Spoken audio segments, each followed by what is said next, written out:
Okay, let's unpack this. You put in the work, you set up your lease. The rut was, well, it was hot. Yeah. And then just silence.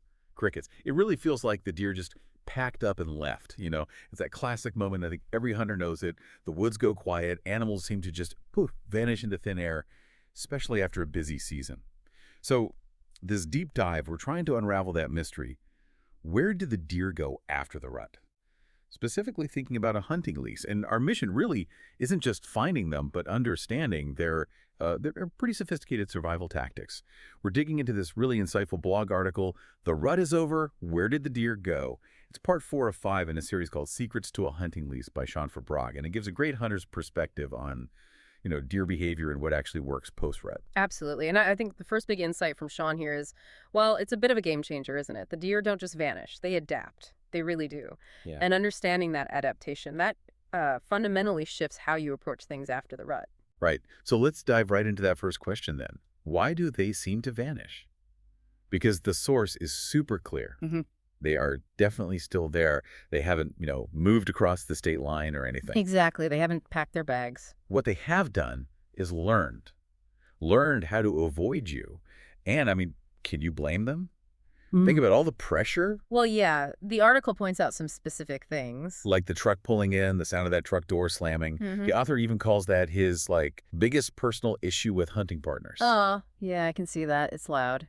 And, loud talking while you're getting dressed, Yeah. just the general disturbance of someone walking through their living room, basically, and climbing a tree. Mm-hmm. And this brings up a really important point, doesn't it? How much are we, just as humans, moving around, signaling our presence without even thinking about it? Totally.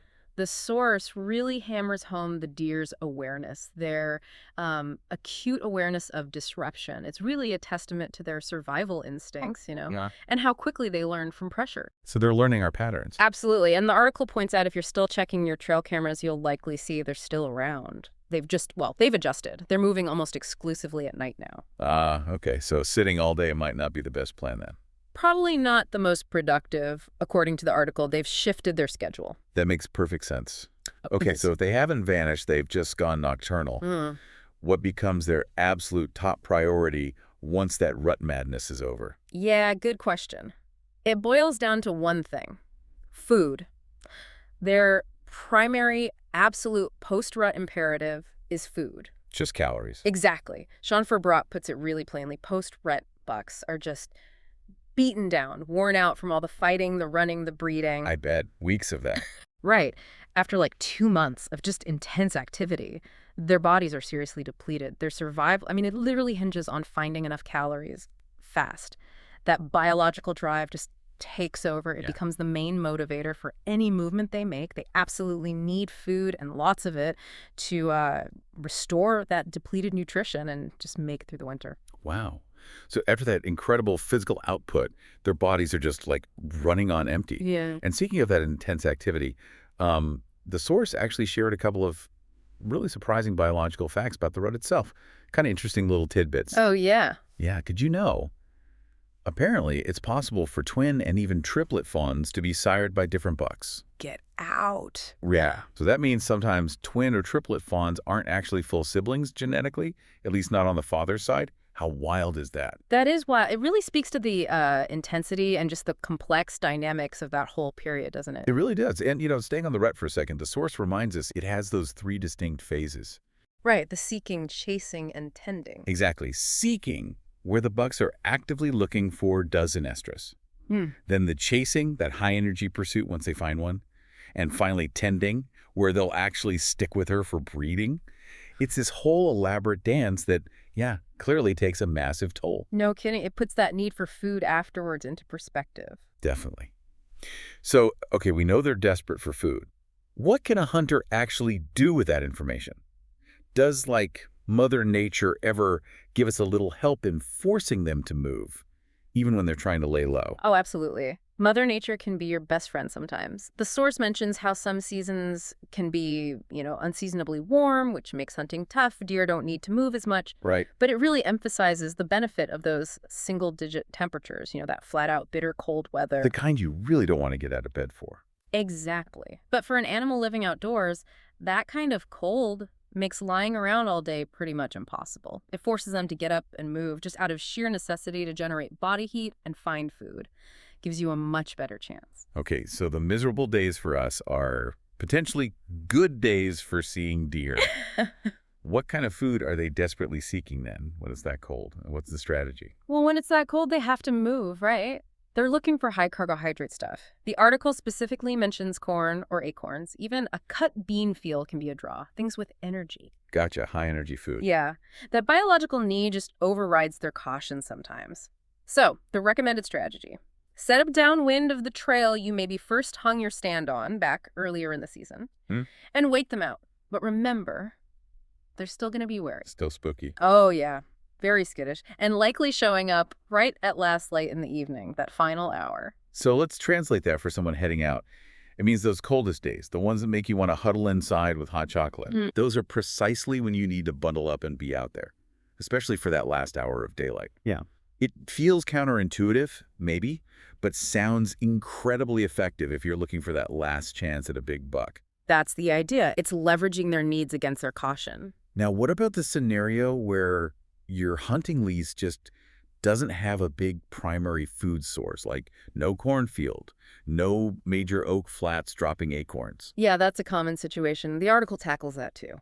What do you do then? Well, you got to look for the signs. If you're still seeing fresh tracks, fresh poop, that tells you something important. It means they are using your lease at some point during their day or night. Okay, so they're passing through at least. Right. That's a key point interpreting those signs. Fresh tracks, fresh scat. It proves they're utilizing the area somehow. It might be their bedding area, or maybe it's just a travel corridor, a route between their bedding and food, wherever that food might be. Off the property, maybe. Could be. Either way, you recognize those signs, you see that movement pattern, and you adjust your strategy. So the core idea still holds true then. Exactly. The core philosophy is deer will travel to eat. That's a given, especially post-rut. So if you can figure out those travel routes, hang a stand or set up a ground blind in an ambush spot along the way, you'll likely get your chance. Patience and position. Patience and position. And the source gives us this really powerful mantra, kind of sums it all up. Remember, you don't hunt deer or turkeys where they are. You hunt them where they are going to be. Ooh, I like that. Hunt them where they're going to be. Yeah, it forces you to think ahead, doesn't it? Critically think about the landscape, their needs. It's less about reacting to where you saw them last week and much more about predicting future behavior based on those fundamental needs: food, security, travel routes. It really shifts the whole dynamic from just observation to anticipation. That's a great way to put it. Okay, so let's boil this down. What does this all mean for you, the listener, out there? It means adapting your strategy post-rut isn't just about maybe moving your stand. It's about understanding the deer's shifted priorities, that food focus, and their heightened awareness, their wariness. Right, they're still there, but they're cautious, mostly nocturnal. Food is number one. Yeah. And, maybe surprisingly, that bitter cold weather, it can actually be your friend. It gets them moving towards those vital food sources. Use it to your advantage. And always remember that mantra. Hunt them where they're going to be. You know, it really makes you think about the unseen world around us, too. The source emphasizes how deer seem to know when hunters arrive and leave. The truck door. Right. Yeah. It just raises this bigger question. How might even subtle human stuff, things we do that aren't even hunting, influence these animals? What other, living room disturbances, as the article put it, might we be creating without even realizing it? That's a fascinating thought to chew on. What ripples are we sending out there? Well, definitely some food for thought. And hey, a final practical tip from the source for those cold weather hunts. Ah, yes, the important one. Take a thermos of hot chocolate with you. Can't argue with that. And, as always, hunt safe.